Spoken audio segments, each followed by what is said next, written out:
Rajya Sabha TV के इस खास कार्यक्रम में आपका स्वागत है। मैं हूं इरफान। कोस कोस पर बदले पानी और 4 कोस पर बानी, ये कहावत भारत जैसे बहुरंगी और विविध देश के लिए शब्दशः सटीक बैठती है।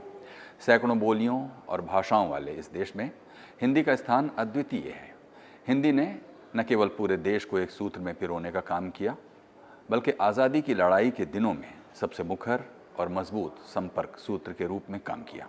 धीरे धीरे हिंदी पुष्पित और पल्लवित होती गई और आज दुनिया की चौथी सबसे ज़्यादा बोलने वाली भाषा बन गई है। सोशल मीडिया से लेकर हर नई तकनीक में आज हिंदी का इस्तेमाल हो रहा है, लेकिन हिंदी की राह में चुनौतियां भी बहुत हैं। हिंदी का ज़्यादा से ज़्यादा प्रचार प्रसार हो, इसके लिए हर साल 14 सितंबर को हिंदी दिवस मनाया जाता है। आज विशेष में बात करेंगे हिंदी के इतिहास और इसके सफ़र पर, और इसके साथ ही वैश्विक स्तर पर हिंदी के प्रचार और प्रसार में इसकी चुनौतियों पर भी चर्चा करेंगे।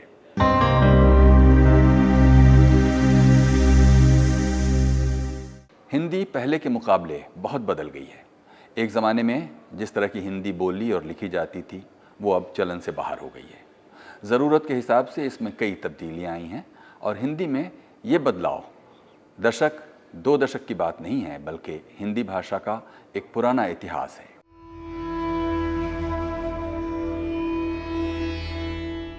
भाषा वैज्ञानिकों के मुताबिक हिंदी साहित्य का इतिहास वैदिक काल से आरंभ होता है। हालांकि समय समय पर इसका नाम बदलता रहा, कभी वैदिक, कभी संस्कृत, कभी प्राकृतिक, कभी अपभ्रंश और अब हिंदी। हिंदी भाषा के उद्भव और विकास की प्रचलित धारणाओं के मुताबिक प्रकृति के अंतिम अपभ्रंश अवस्था से ही हिंदी का उद्भव माना जाता है। इसे विद्यापति ने देसी भाषा कहा। हिंदी साहित्य का आरंभ 8वीं शताब्दी से माना जाता है। बौद्ध धर्म की एक शाखा व्रजयान के सिद्धों जनता के बीच उस समय की लोक भाषा में अपने मत का प्रचार किया। हिंदी का प्राचीन साहित्य इन सिद्धों ने पुरानी हिंदी में लिखा। इसके बाद नाथपंथी साधुओं ने बौद्ध शांकर, तंत्र योग और शैव मतों को मिलाकर नया पंथ चलाया। उन्होंने लोक प्रचलित पुरानी हिंदी में अनेक धार्मिक ग्रंथ की रचना की। इसके बाद जैनियों की रचनाएं भी मिलती हैं। इसी काल में अब्दुल रहमान का काव्य संदेश रासक भी लिखा गया, जिसमें परवर्ती बोलचाल के निकट की भाषा मिलती है। 11वीं सदी में देशी भाषा हिंदी का रूप साफ हुआ। इस काल में राजाओं के संरक्षण में चारणों और भाटों ने रासों के रूप में प्रचलित वीरगाथा लिखी। इसी दौरान मैथिल कोकिल विद्यापति हुए, जिनकी पदावली में मानवीय सौंदर्य और प्रेम की अनुपम व्यंजना मिलती है। अमीर खुसरो का भी यही समय है। उन्होंने ठेठ खड़ी बोली में अनेक पहेलियां, मुकरियां और 2 सखुन की रचना की। इन गीतों दोहों की भाषा व्रज भाषा है। 13वीं सदी में धर्म के एक क्षेत्र में फैले अंधविश्वास को तोड़ने के लिए भक्ति आंदोलन के रूप में भारत व्यापी सांस्कृतिक आंदोलन शुरू हुआ, जिसने सामाजिक और व्यक्तित्व मूल्यों की स्थापना की। इस तरह विभिन्न मतों का आधार लेकर हिंदी में निर्गुण और सगुण नाम से भक्ति काव्य की 2 शाखाएं साथ साथ चली। इस दौरान कई बड़े ग्रंथों की रचना हुई। 18वीं सदी के आसपास हिंदी कविता में नया मोड़ आया, जो रीतिकाल के नाम से मशहूर हुआ। इसे तत्कालिक दरबारी संस्कृति और संस्कृत साहित्य से बढ़ावा मिला। तो वहीं आधुनिक काल यानी 19वीं सदी में भारतीयों का यूरोपीय संस्कृति से संपर्क हुआ। नए युग के साहित्य की प्रमुख संभावनाएं खड़ी बोली गद्य में भी थीं, इसलिए इसे गद्य युग भी कहा गया। हिंदी का प्राचीन गद्य राजस्थानी, मैथिली और व्रज भाषा में मिलता है। खड़ी बोली की परंपरा प्राचीन है। अमीर खुसरो से लेकर मध्यकालीन भूषण तक के काव्य में इसके उदाहरण हैं। अपनी उत्पत्ति के बाद से हिंदी लगातार समृद्ध होती गई और इसका रुतबा भी बढ़ता गया। आज हिंदी में कामकाज जोर पकड़ रहा है। सोशल मीडिया और नए नए तकनीक में हिंदी का प्रयोग किया जा रहा है। इसमें न सिर्फ हिंदी का दायरा बढ़ा है, बल्कि वैश्विक स्तर पर ज्यादा से ज्यादा लोग इससे जुड़े रहे हैं। आजादी के बाद के 7 दशकों में संचार माध्यमों में हिंदी बहुत मजबूत हुई है। हिंदी के अखबारों का प्रसार बहुत तेजी से बढ़ा है और फेसबुक से लेकर ट्विटर पर हिंदी करोड़ों लोगों द्वारा पढ़ी और लिखी जा रही है। Bureau report, Rajya Sabha TV. Hindi का सफ़र अपने आप में भारत में सांस्कृतिक और सामाजिक इतिहास को खुद में समेटे हुए है, लेकिन जिस कठिन राह पर बिना रुके हिंदी बढ़ती जा रही है, उस पथ पर मील का पत्थर साबित हुई। इसलिए आज़ादी के बाद हमारी हिंदी को हमारी राजभाषा बनाने का भी गौरव हासिल हुआ। आइए समझते हैं हिंदी की राष्ट्रभाषा और राजभाषा के रूप को। आजादी की लड़ाई में पूरा देश अपना सर्वस्व न्योछावर कर रहा था। देश के कवियों और साहित्यकारों ने अपने कलम से क्रांति से वो हुंकार भरा कि देश के युवा से लेकर हर वर्ग स्वतंत्रता पाने को व्याकुल हो गया। स्वतंत्रता की लड़ाई में हमारी सबसे बड़ी ताकत थी एकता, और पूरे देश को एक सूत्र में बांधने के लिए हिंदी ने निर्णायक भूमिका निभाई। महात्मा गांधी ने हिंदी को जनमानस की भाषा बताया। 1917 में गुजरात के भरूच में हिंदी को राष्ट्रभाषा के रूप में अपनाने का आह्वान किया, जिसे उत्साह के साथ स्वीकृति दी गई। हिंदी के साथ सभी प्रांत के साहित्यकार और प्रभुत्व रखने वाले लोग धीरे धीरे जुड़ने लगे। 1918 में महात्मा गांधी पहली बार इंदौर पहुंचे थे, जहां हिंदी सभा की अध्यक्षता उन्होंने की। इसी सभा में गांधी जी ने राष्ट्रभाषा के बाद हिंदी को राजभाषा के तौर पर भी अपनाने की घोषणा की। इस पूरी मुहिम में दक्षिण भारत से भी काफी सकारात्मक प्रतिक्रिया देखने को मिल रही थी। 1947 में देश अंग्रेजी हुकूमत से आजाद हुआ। अब भाषा को लेकर सबसे बड़ा सवाल था, क्योंकि भारत में सैकड़ों भाषाएं और बोलियां बोली जाती हैं। 6 दिसंबर 1946 में आजाद भारत का संविधान तैयार करने के लिए संविधान सभा का गठन हुआ। संविधान सभा ने 26 नवंबर 1949 को संविधान के अंतिम प्रारूप को मंजूरी दे दी। संविधान सभा में पुरुषोत्तम दास टंडन ने हिंदी के लिए पुरजोर वकालत की, क्योंकि राष्ट्रभाषा के चुनाव के दौरान अंग्रेजी शासन का पूरा प्रभाव देखने को मिल रहा था। भारतीय संविधान में हिंदी को राजभाषा की जगह तो मिली, लेकिन राष्ट्रभाषा के तौर पर नहीं अपनाया गया, जिसे लेकर आज भी पैरवी की जाती है। राष्ट्रभाषा प्रचार समिति के अनुरोध पर पहली बार 1953 में 14 सितंबर को हिंदी दिवस मनाया गया।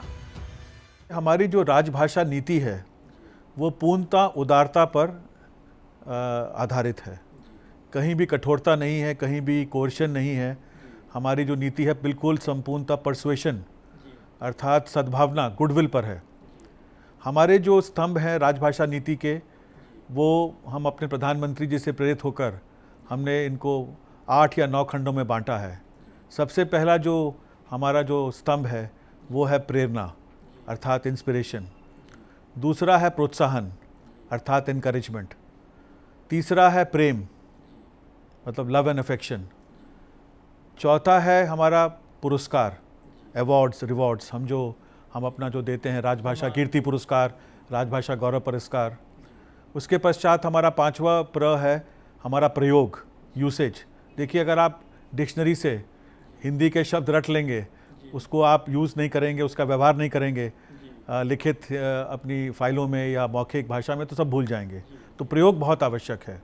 इसके अलावा प्रचार और प्रसार अर्थात ट्रांसमिशन, जो में मीडिया का बहुत बड़ा रोल है, बॉलीवुड का बहुत बड़ा रोल है, और प्रसार एडवोकेसी, उसमें भी बॉलीवुड का बहुत बड़ा रोल है। उसके बाद में हम कहेंगे हमारा प्रबंधन, मैनेजमेंट एंड एडमिनिस्ट्रेशन, जिसमें राजभाषा विभाग की संरचना हुई, संसदीय राजभाषा समिति बनी, तो उसके संचालन से हिंदी का प्रयोग आगे बढ़ रहा है। और सबसे आखिर में प्रयास, एफर्ट्स। तो प्रयास तो हमें निरंतर करते रहना है। मैं पूर्णतः मानता हूं कि हिंदी की जो विकास यात्रा है, हमने उसमें कई लक्ष्य प्राप्त किए हैं, लेकिन अभी बहुत लक्ष्यों को प्राप्त करना है। तो अभी हमारा कार्य संपूर्णतः संपन्न नहीं हुआ है। हम लोग निरंतर प्रयासरत हैं, दृढ़ संकल्प हैं। और मुझे बॉलीवुड की वो गाना याद आ रहा है कि ज्योत से ज्योत जलाते चलो, प्रेम, प्रोत्साहन, पुरस्कार और प्रशिक्षण की गंगा बहाते चलो। हिंदी राजभाषा बन चुकी थी, लेकिन इसके भविष्य को उज्जवल बनाने के लिए जरूरी था कि इसे राष्ट्रभाषा का भी दर्जा मिले।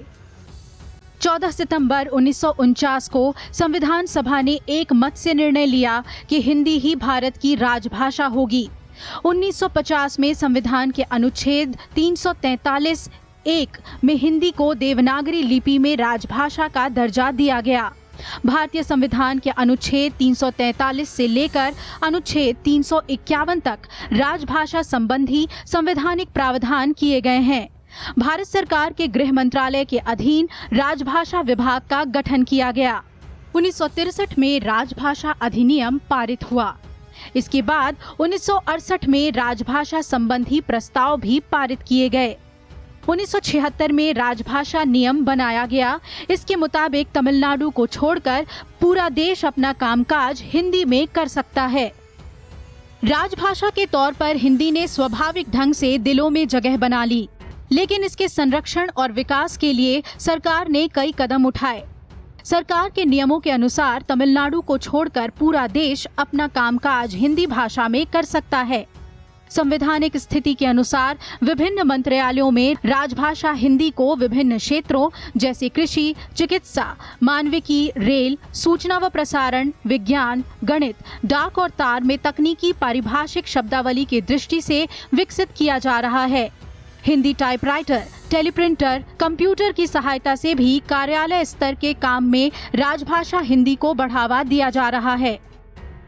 हिंदी की विकास यात्रा को और तेज करने के लिए ये अत्यंत आवश्यक है कि हमें हिंदी का सरलीकरण करना होगा।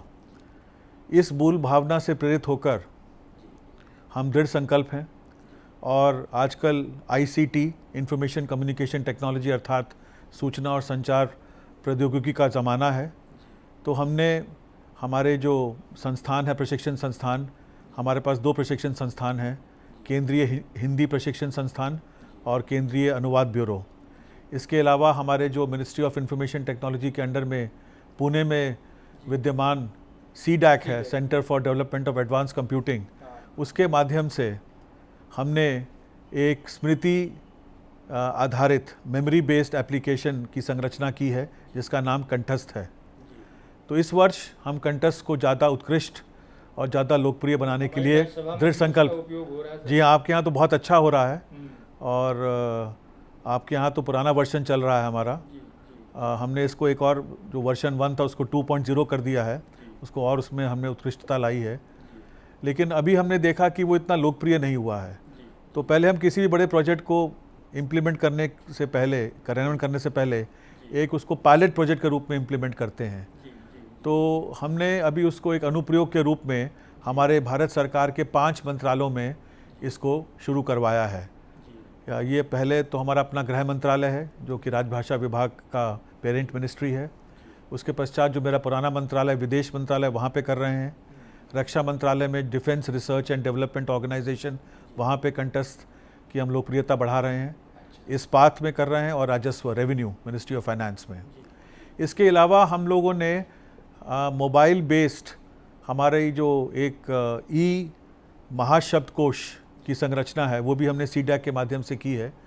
तो इस वर्ष का जो हमारा लक्ष्य है कि हम 4 डोमेन्स में करेंगे, तो मुझे ये बताने में बड़ा हर्ष हो रहा है कि हमारा जो ये 4 डोमेन्स का जो लक्ष्य था इस वित्तीय वर्ष का, हमने उसको ऑलरेडी 50% पूरा कर लिया है। हमने लॉ और एडमिनिस्ट्रेशन, विधि और प्रशासन का डोमेन कवर कर लिया है। 2 डोमेन्स बाकी हैं, स्वास्थ्य और उद्योग, और उसके लिए हम आशावादी हैं कि हम लोग दिसंबर 2020 तक उसको पूरा कर लेंगे। इसके अलावा हम लोगों ने हमारे जो केंद्रीय अनुवाद ब्यूरो है उसके माध्यम से हमने हमारा जो वेब बेस्ड है, जो हमारी जो वेब बेस्ड हमारी जो साइट है राजभाषा विभाग की, उस पर हमने एक वेब बेस्ड एप्लीकेशन डाली है, सरल हिंदी वाक्य कोश। तो जो हमारे प्रशासनिक शब्दावली में जो हमारे वर्ड्स काफ़ी यूज़ होते हैं, जो शब्द यूज़ होते हैं, उसका हमने दोनों हिंदी और अंग्रेजी, हमने दोनों का बायलिंगुअल और बाय डायरेक्शनल हमने यूज़ डाला है।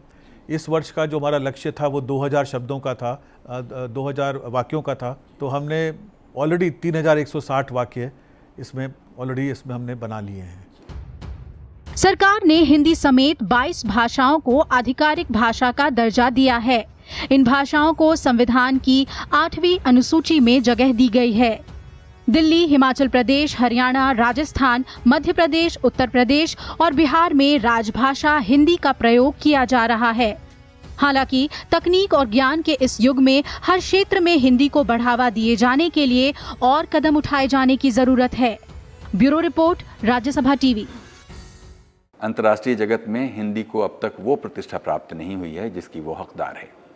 दुनिया की बड़ी जनसंख्या में चीनी, स्पेनिश और अंग्रेजी का प्रभुत्व साफ साफ देखा जा रहा है। हालांकि ये देखकर हिंदी प्रेमी आश्वस्त भाव में रहते हैं कि एक तरफ देश के भीतर हिंदी का संसार समृद्ध हो रहा है, उसकी स्वीकार्यता बढ़ रही है और साथ ही साथ विदेशों में भी हिंदी की जड़ें और गहरी हो रही हैं।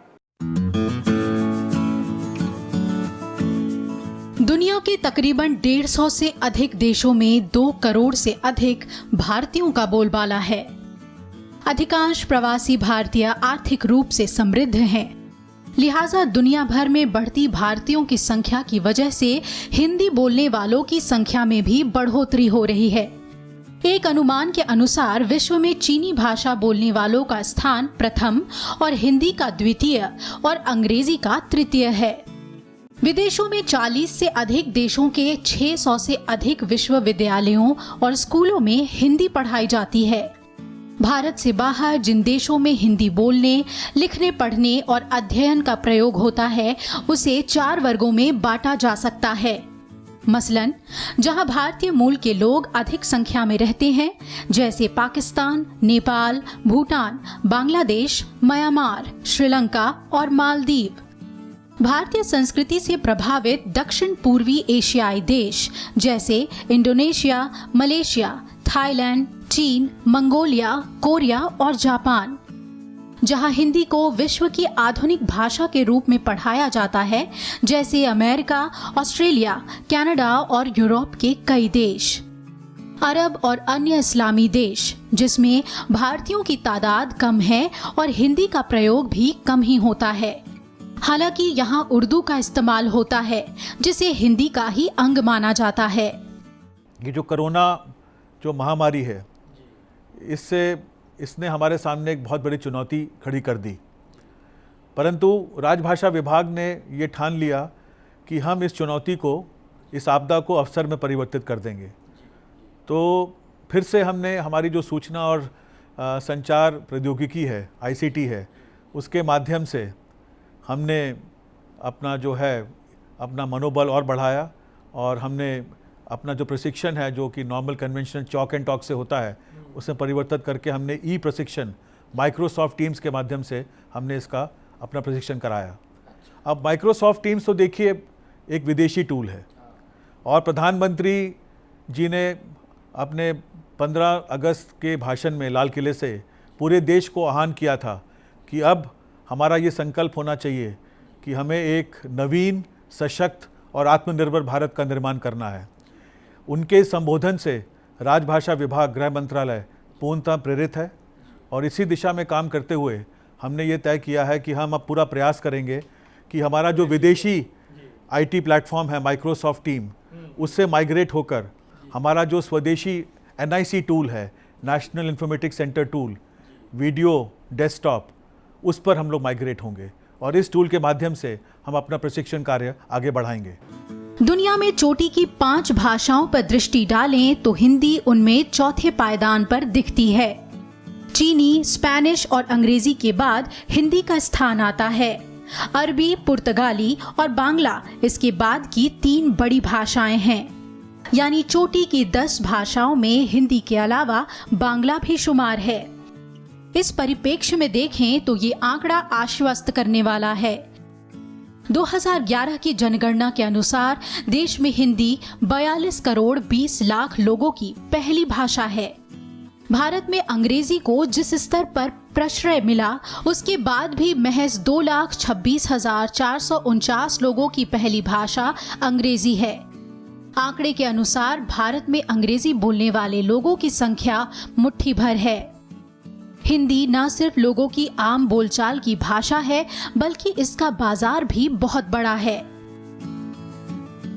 दुनिया भर में फैलते हिंदी के बाजार के पीछे बॉलीवुड भी महत्वपूर्ण भूमिका निभा रहा है।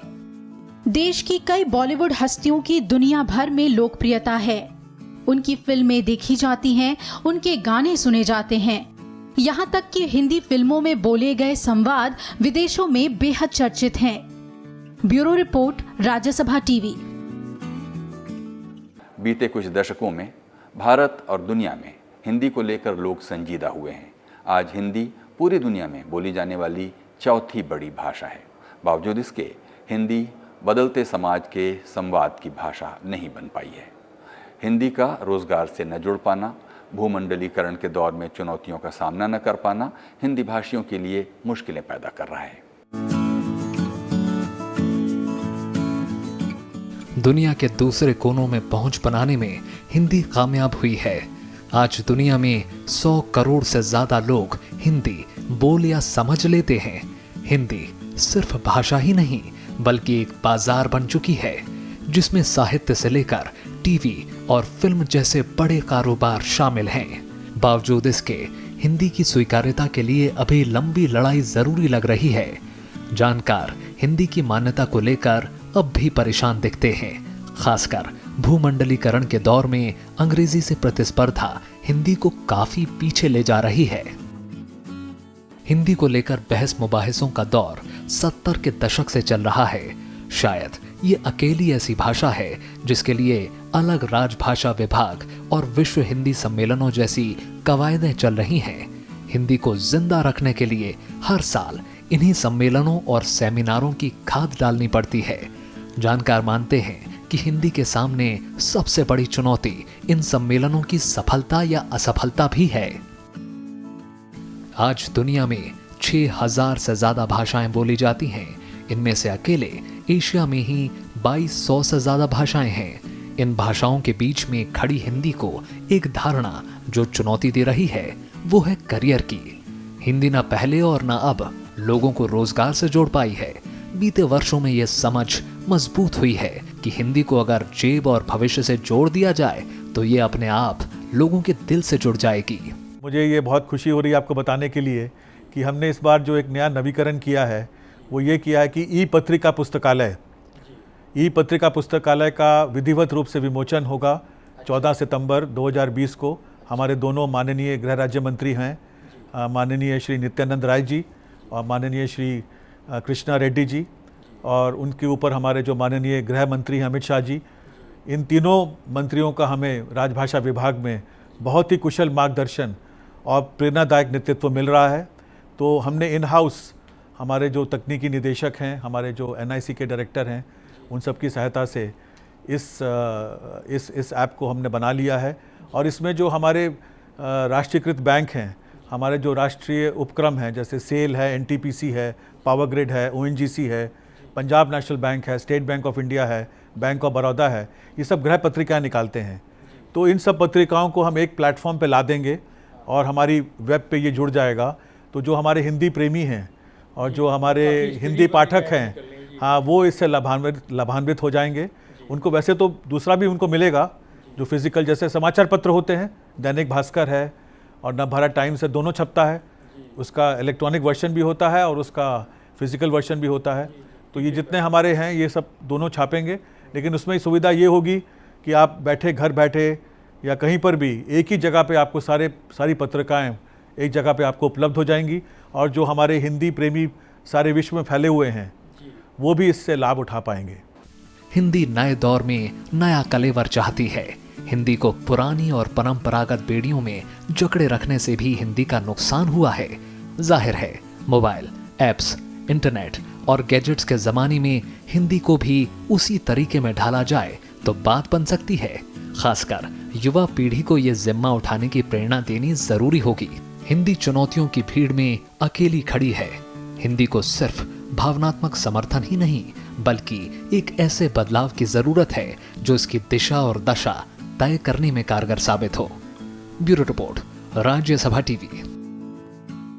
आज के विशेष में बस इतना ही। उम्मीद है आपको विशेष का ये अंक पसंद आया होगा। आप हमारा ये प्रोग्राम YouTube पर भी देख सकते हैं, जहां हमें आपकी प्रतिक्रियाओं और सुझावों का बेसब्री से इंतजार रहता है। देश और दुनिया की तमाम खबरों के लिए देखते रहिए राज्यसभा टीवी।